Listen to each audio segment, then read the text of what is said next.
Assalamualaikum warahmatullahi wabarakatuh. Halo teman-teman, baikkan aku Sintavia. Nah, kali ini aku bakalan kembali lagi dengan salah satu kasus kriminal yang dimana ini terjadi pada seorang gadis kecil yang masih berusia 8 tahun. Dan lagi-lagi kasus ini terjadi di negara California. Kalian tahu apa Gadis kecil ini mengalami peristiwa tragis karena diculik sama seseorang yang nggak tahu motifnya tuh apa.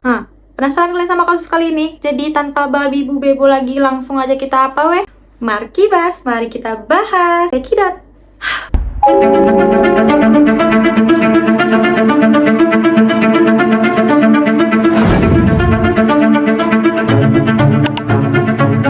Jadi kasus kali ini terjadi pada seorang gadis yang bernama Sandra Ramecatu yang masih berusia 8 tahun pada saat kejadian tersebut. Nah, Sandra ini tinggal bersama kedua orang tuanya yang bernama Maria dan ayahnya yang bernama Daniel. Cuman pada saat dia berusia 7 tahun, orang tuanya ini memutuskan untuk pisah, yaitu bercerai. Nah, semenjak itu juga lah Sandra ini lebih sering untuk pergi main ke rumah neneknya, yang dimana rumah neneknya ini nggak jauh lah tinggalnya dari tempat rumah ibunya tadi, yang beralamatkan di salah satu komplek yang bernama Tracy di California. Tapi walaupun kedua orang tuanya ini udah berpisah, orang tuanya tetap menjalin hubungan yang sangat baik untuk kesehatan mental anak-anaknya. Ayahnya ini masih sering bermain sama anak-anaknya. Oh ya aku di sini mau bilang kalau si Sandra ini memiliki 4 saudara dan Sandra inilah anak yang paling terakhir, anak bungsu dia nih Dan Sandra ini sedari kecil memiliki sifat yang sangat ceria. Dia ini terkenal sebagai gadis kecil yang sangat ceria, pintar, suka bantu mamanya masak, suka bantu mamanya kalau pergi ke pasar, suka nyanyi, banyak hobinya seceria itu dia semasa kecil. Nah, karena itu juga lah Sandra ini memiliki banyak teman baik di sekolah maupun di lingkungan tempat dia tinggal itu. Saking ramahnya Sandra nih dia ini nggak takut lah tuh untuk berkomunikasi dengan orang yang bahkan dia pun nggak kenal dia sama sekali tetap lah tuh disapanya orang dewasa tuh disapanya om-om, abang-abang, datuk-datuk, disapanya tetap seramah itu anak nih. Nah, karena sifat yang seperti itulah mamanya Sandra nih udah memaklumi kalau Sandra ini sering bermain lah gitu setiap sore, setiap pulang sekolah. Sampailah di suatu ketika tepat pada tanggal 27 Maret tahun 2009 yang dimana seperti biasa Sandra ini pulang sekolah lah itu di jam 2 siang lah kira-kira kan. Letaknya tasnya, makan siang dia dulu, pergi dia keluar langsung. Mak, Sandra main dulu ya, mau jemput kawan-kawan Sandra. Oh iya nak, hati-hati ya, nanti kalau misalnya udah waktu makan malam datang, pulang ya nak. Itu kata mamanya. Gila Sandra ini untuk bermain sama kawan-kawannya. Tapi pada hari itu agak beda nih seperti biasanya, yang dimana tepat jam 7 malam Sandra ini belum juga balik ke rumahnya. Agak heran nih mamanya, mana anak nih, nggak tahu waktu dia main lama-lama. Di teleponnya lah tuh kan tetangga-tetangganya, Bu, ada nggak Sandra di rumah? Kalau ada minta tolong ya, suruh pulang soalnya si Sandra belum makan. Dijawablah sama tetangga ini, nggak ada Bu, sedari pagi nggak ada Sandra main sama anak aku pun nggak ada nengok Sandra. Hah? Masa iya Bu? Di teleponnya lah tuh kan tetangga-tetangga yang lain. Rupanya sama jawabannya sama tetangga yang tadi tuh. Nggak ada mereka nampak Sandra Udah mulai gelisah nih mamanya Sandra nih. Mulailah tuh dia keliling komplek mencari Sandra nih sambil teriak manggil-manggil nama Sandra. Sandra di mana nak? Pulang lagi. Tapi nggak ada sautan dari Sandra nih Panik mamanya nih, kok nggak ada anak di mana-mana. Bahkan di lingkungan komplek pun nggak ada. Berarti Sandra nih udah di luar komplek. Pikir mamanya kayak gitu. Langsung lah tuh kan cepat-cepat di teleponnya polisi untuk melaporkan hilangnya anaknya ini. Polisi ini langsung lah dengan gercep menanggapi hilangnya Sandra nih. Pas sampai polisi ini di lokasi, langsung lah tuh kan polisi menginterogasi kejadian detailnya tuh ke mamanya Sandra ini. Bu, kayak mana, kapan terakhir kali Sandra nih terlihat? Apa yang dipakainya terakhir kali? Kayak mana ciri-cirinya? Dijelaskan lah tuh kan sama mamanya Sandra nih. Pak, tadi terakhir kali pas dia mau main, dia nih pakai baju warna pink, gambar Hello Kitty sama legging di sekitar jam 2 siang. Terus langsung lah tuh kan polisi melakukan penyelidikan di sekitar komplek tersebut. Diselidiki atau sama polisi, tapi polisi tetap tidak menemukan hasil, yang dimana pada malam itu Sandra tidak kunjung ditemui. Tapi tiba-tiba mamanya Sandra ini teringat kalau misalnya rumahnya nenek ini ada CCTV. Dibilang lah sama polisi kan, Pak, perlu nggak kita ngecek CCTV yang ada di rumah neneknya Sandra? Soalnya Pak, Sandra ini juga sering main ke rumah neneknya. Oh iya Bu, boleh kita cek. Dicek sama polisi ini. Ternyata di CCTV tersebut terlihat lah nih Sandra nih di jam 4 sore. Yang dimana dia tuh sedang melompat-lompat bahagia lah tuh habis pulang main dari rumah kawannya ini menuju ke rumah neneknya. Tapi belum sempat lagi Sandra nih masuk ke rumah neneknya nih. Tiba-tiba Sandra ini pandangannya tuh teralihkan ke salah satu arah, seolah-olah ada yang memanggil Sandra ini Terus nggak lama dari itu Sandra ini menuju ke arah tersebut. Nah itulah posisi terakhir kali Sandra ini terlihat. Dan dari rekaman tersebutlah polisi memulai investigasi lebih dalam lagi atas hilangnya Sandra ini. Yang dimana polisi akhirnya mengetahui hubungan kedua orang tuanya Sandra ini sedang proses masa perceraian. Karena itulah polisi ini berpikir kalau misal ini ada nggak hubungannya sama ayahnya Sandra ini. Mana tahu karena hak asuhnya nih jatuh ke mamanya, bapaknya nih jadi ada niat yang terselubung gitu kayak nggak terima lah gitu hak asuh nih jatuh ke ibunya. Makanya lah tuh diculiknya Sandra ini. Gitu nih pikir polisi. Tapi langsung disangkal sama mamanya Sandra nih, dibilangnya, Pak, nggak mungkin ayahnya melakukan itu. Karena walaupun kami berpisah, kami tetap melakukan hubungan yang sangat baik untuk Sandra ini, Pak. Aku tahu sifat suami aku, Pak, jadi nggak mungkin ayahnya melakukan itu. Tapi polisi nggak percaya kayak gitu aja. Polisi ini tetap melakukan interogasi terhadap bapaknya si Sandra ini yang bernama Daniel tadi tuh. Nah, dari hasil interogasi tersebutlah polisi akhirnya percaya kalau misalnya Daniel ini tidak ada sangkut pautnya atas hilangnya Sandra ini. Polisi pun mengalami kebuntuan atas kasus ini yang dimana minimnya bukti. Cuman ada bukti CCTV itu aja terakhir itu pun tidak ada nampak gerak-gerik siapa yang manggil Sandranya. Sampai-sampai kasus nih pada saat itu cukup viral lah. Bahkan saking viralnya kasus nih pada saat itu hampir seluruh orang yang ada di California ikut membantu kemana Sandra nih hilang.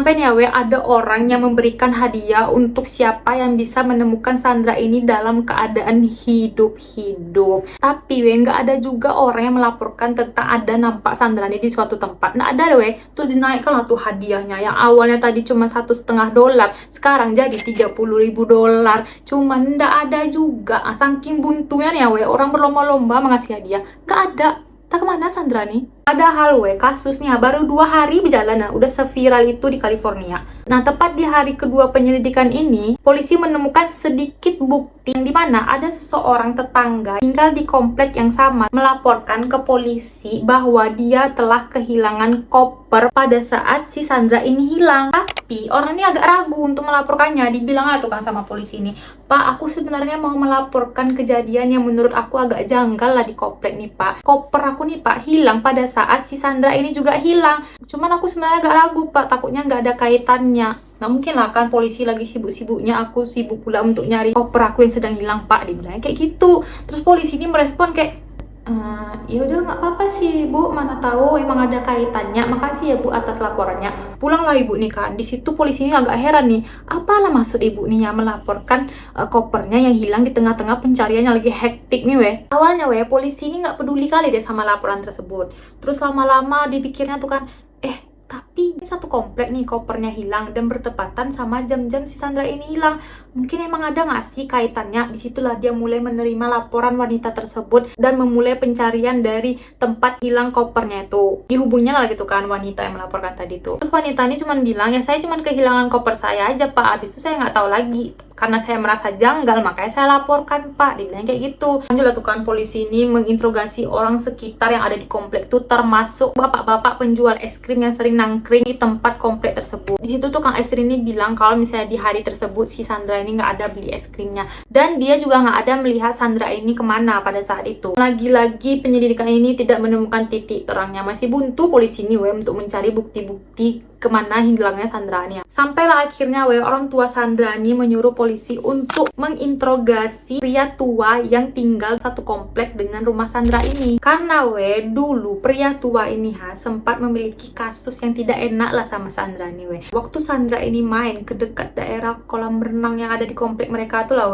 bapak tuanya datang untuk menghampiri Sandra nih. Tiba-tiba diginikannya rambut Sandra tuh dirapikannya gini, tuh diciumnya Sandra nih memang Nah, karena itulah orang tuanya ini curiga sama bapak tua nih. Karena kata orang-orang sekitar tersebut, bapak ini memiliki kelainan seksual gitu. Tapi semakin dalam diselidiki, ternyata emang terbukti kalau misalnya bapak tua ini nggak ada sangkut pautnya atas hilangnya Sandra ini. Sampailah di hari keempat penyelidikan, polisi masih belum menemukan titik terang hilangnya Sandra ini. Wah, tambah bingung lah polisi tuh, lagi-lagi buntu pencarian orang nih. Nah, di tengah penyelidikan tersebut, orang-orang yang ikut serta mencari Sandra nih, yang bersimpati atas hilangnya Sandra ini, orang tuh melakukan peringatan atau doa-doa untuk Sandra ini loh Kalian tahu acara tersebut dihadiri sama banyak orang. Nah, serespek itu orang, sepeduli itu orang sama kasus Sandra ini banyak yang sayang Sandra nih Tapi tiba-tiba nih tanpa diduga-duga, di tengah-tengah keramaian acara tersebut adalah seorang ibu-ibu yang datang menerobos di tengah-tengah keramaian tuh sambil berteriak, "Wah, aku menemukan sesuatu, aku tahu dia di mana, aku menemukan sesuatu." Diulang-ulangnya terus tuh sambil dia menangis gitu sehisteris itu. Kaget lah orang semua nih, ngapa bu? Heran lah polisi ini kan, ngapa wanita satu nih tiba-tiba menangis-nangis, apa maksudnya? Dibilang sama polisi ini, "Bu, tenanglah dulu bu, apa maksud ibu sebenarnya? Coba ngomong baik-baik biar kami ngerti." Tetap aja menangis wanita nih langsung lah tuh dikeluarkannya surat. Entah dari mana asal surat tuh, pokoknya dikasihnya surat ke polisi ini, "Pak, tolong baca ini Pak, ini kayaknya ada hubungannya dengan hilangnya Sandra, aku khawatir Pak." Langsung akan polisi mengambil surat tersebut, dan pas dibuka betapa terkejutnya polisi ini. Kalian tahu apa yang isi surat tuh? Dimana kurang lebih isi surat tuh kayak gini, "Sandra telah dikunci di dalam koper yang dibuang ke dalam air dekat jalan Fastin Whitehall." Langsung lah polisi terkejut, ini bukti besar nih, langsung kita bawa, kita proses surat tersebut ke kantor polisi. Nah, setelah diselidiki, polisi ini akhirnya menemukan banyaknya hal yang janggal yang ada di dalam surat tersebut. Ahli tulisan menyatakan bahwa surat tersebut ditulis dengan sangat sengaja karena penulisnya tuh ingin menyembunyikan tulisan aslinya. Dan keesokan harinya, polisi langsung bergegas dengan cepat untuk mendatangi tempat yang dimaksudkan dalam surat tadi tuh Setelah sampainya di lokasi tuh, polisi ini langsung dibuat terkejut karena tempat tersebut itu seperti tempat pembuangan limbah pertanian. Karena hal itulah membuat penyelidikan polisi ini memakan waktu yang cukup lama lah gitu. Tengah-tengah pencarian nih, sebagian polisi bilang, kayaknya ada yang janggal lah sama wanita yang melaporkan surat tersebut. Kita patut nih mencurigainya, harus diinterogasi. Yang dimana akhirnya polisi mengetahui bahwa wanita tersebut bernama Melissa Chukbe, yang ternyata dia adalah tetangga si Sandra ini Dia memiliki anak yang berumur 5 tahun, lebih muda daripada Sandra ini. Tapi orang tuh sering main nih berdua. Dan Melissa ini bekerja di gereja, ayahnya juga bekerja di gereja itu sebagai pendeta. Terus polisi ini juga nanya ke Melissa kenapa dia memberikan surat tersebut kepada polisi. Melissa ini bilang, "Iya Pak, soalnya saya merasa ada yang janggal sama isi surat tersebut, dan saya berpikir kayaknya adalah hubungannya surat ini sama hilangnya Sandra. Terus Pak, saya juga semakin yakin dengan koper saya yang hilang dicuri itu Pak." Dibilangnya kayak gitu. Nah, dari situlah polisi ini merasa semakin aneh sama pernyataan Melissa nih Karena polisi nggak mau terlalu menekan Melissa ini, yang dimana Melissa ternyata memiliki riwayat penyakit mental. Nah, karena itu juga lah polisi ini berpikir kayaknya wanita ini melakukan hal tersebut semata-mata cuman untuk mencari perhatian orang sekitar.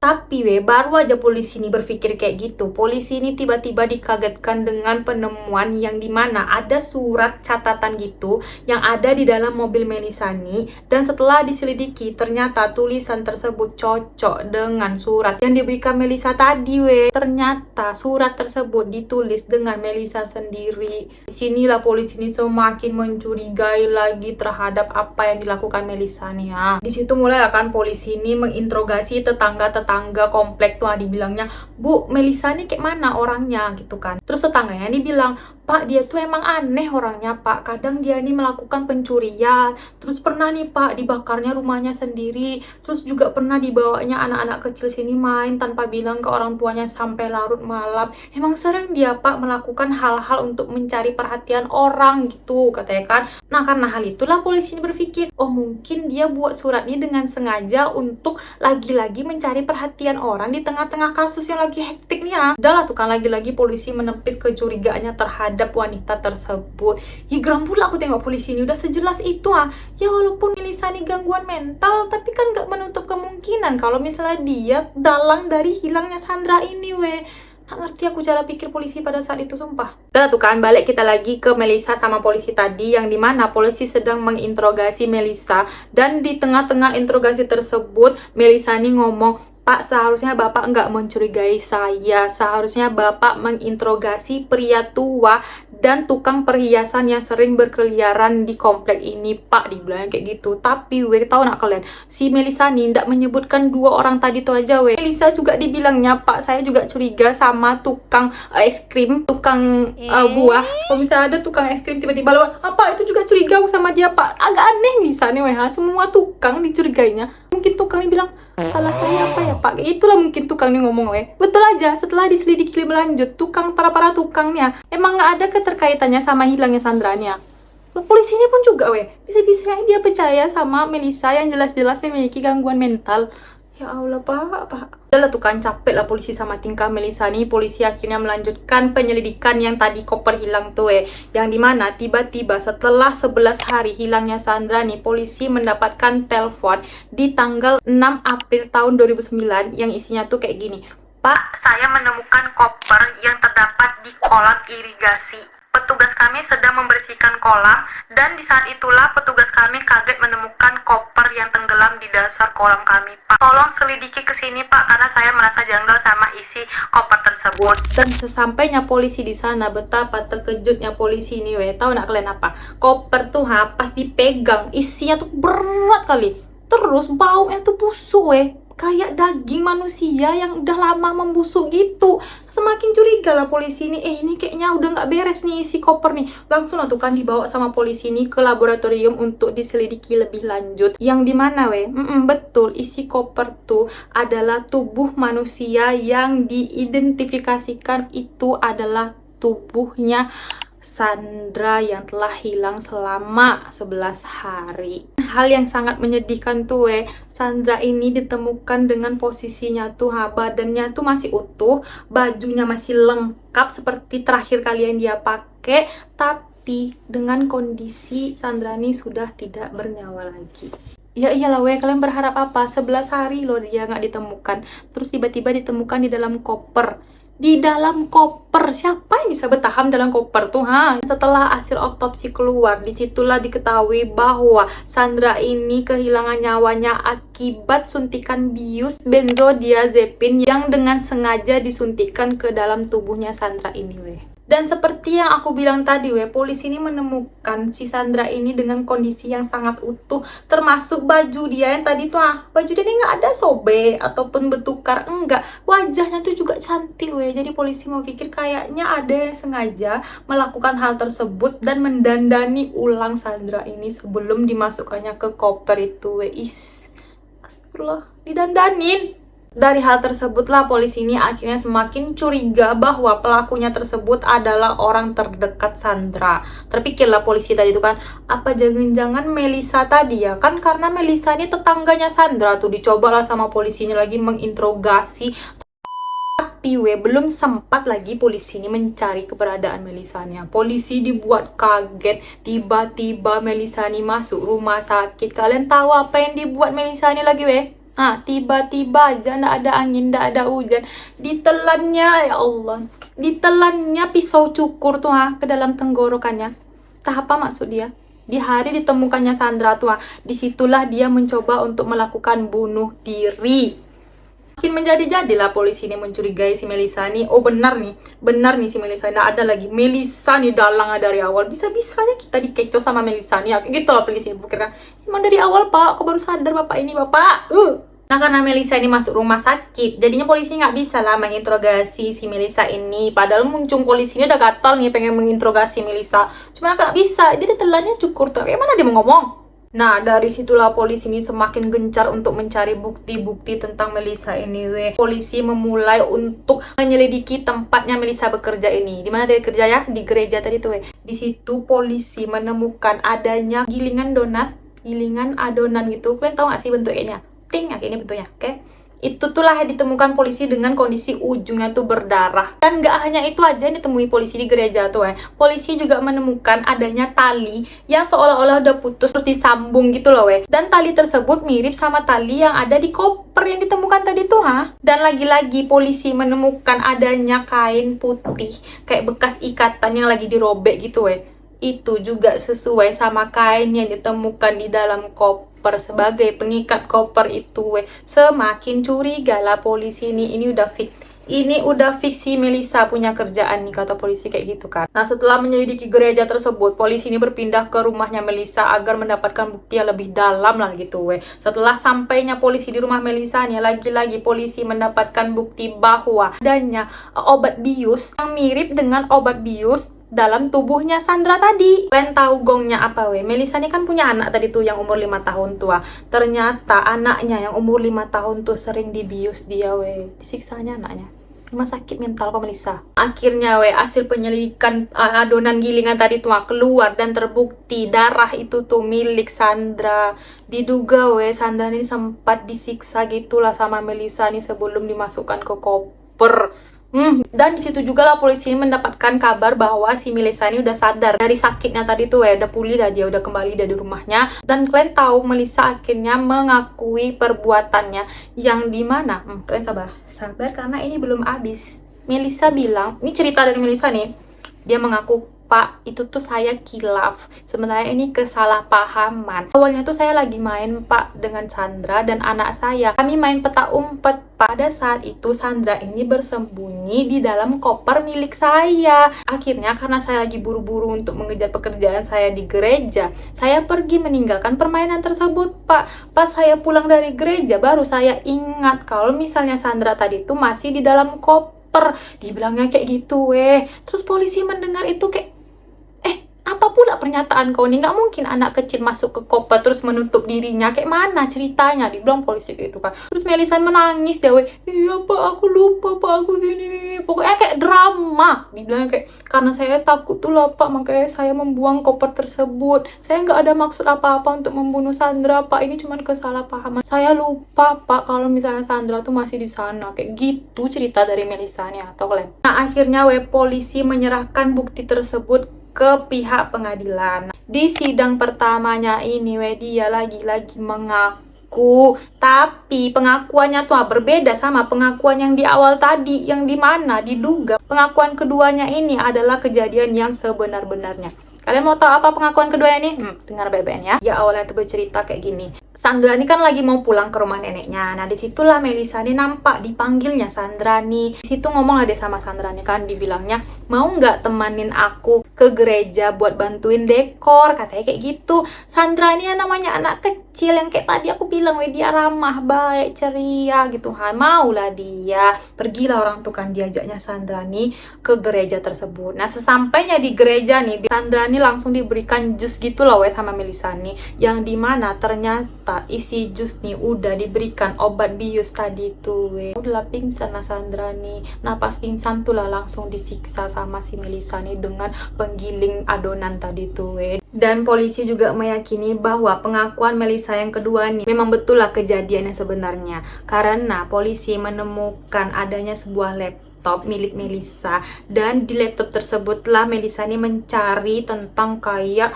cara membunuh, terus ada suatu film yang ditontonnya tentang pembunuhan gitu, dan cara membunuh yang di film itu sama persis yang dilakukannya terhadap Sandra ini Jadi bisa dipastikan bahwa ini adalah pembunuhan berencana.